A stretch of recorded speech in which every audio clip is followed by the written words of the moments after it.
Hi everyone, I'm in the studio today again, and I would like to show you just a quick exercise just to play a little bit. If you have a tower and a reformer, something that you can play with. I use a Meri-Tube machine. This is all possible in other equipment, obviously.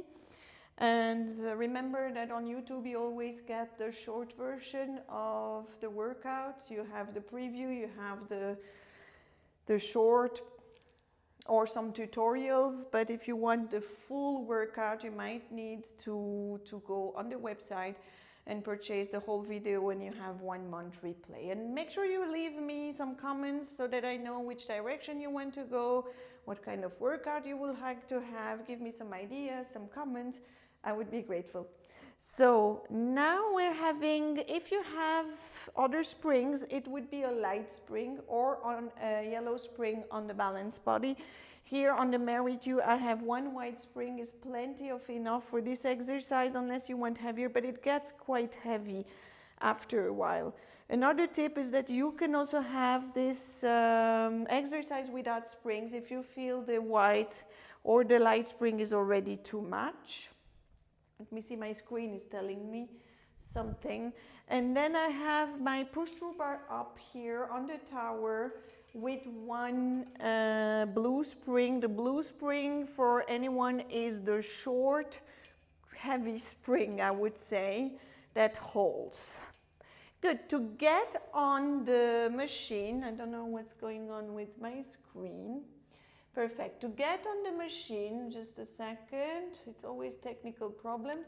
Yes, we're going to, first, the easiest way if you have no one helping you for this exercise is just to sit on your machine and then have your feet outside. And because it's a light spring or no spring at all, you can just move yourself, walking with your feet back. Grab your push-through bar with the hand, 1 or 2 hands. It's always tricky to get in the movement, to be honest. It's not very aesthetical, but just try to hold it.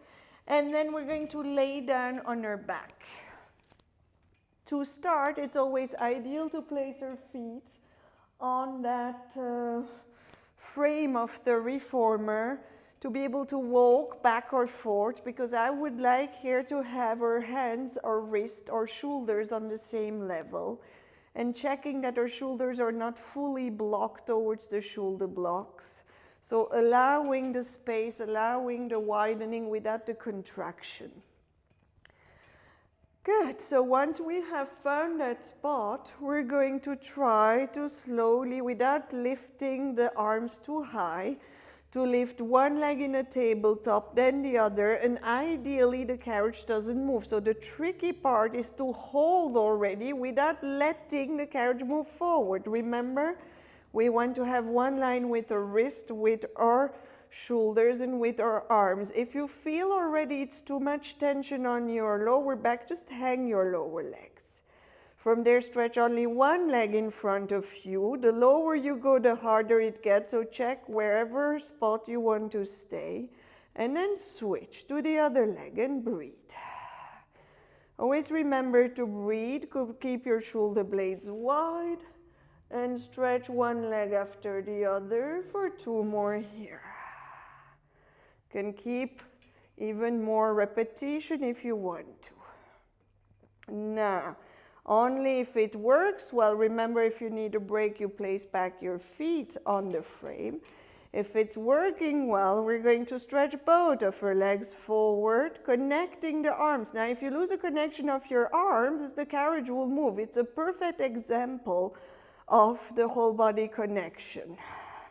If you don't connect your arms, your body will move and your carriage will move. 2 more. Last one. I'm having a hard time to hold my carriage still.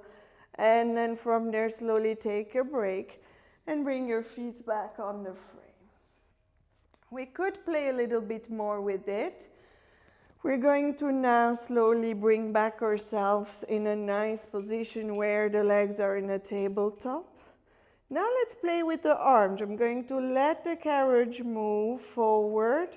Actually, for this, if you have shoulder blocks that you can pull out, it's nicer to have them without, but if you can't, it's fine as well. Just move away. I'm going to pull them out because I feel it gives me more opening. Now I'm hanging on my arms for a second here. I'm keeping my legs just soft and hanging. I pull the couch back by bending my elbows apart. Go as far as my head comes out of my frame, and then stretch back the arms the whole way unless you have injuries on your shoulders, and then pull. It's like doing a reverse push-up a little bit. And then just be careful what your wrists are doing and try not to close the elbows too much. If you want to keep playing a bit, we're going to stretch one leg in front every time we pull.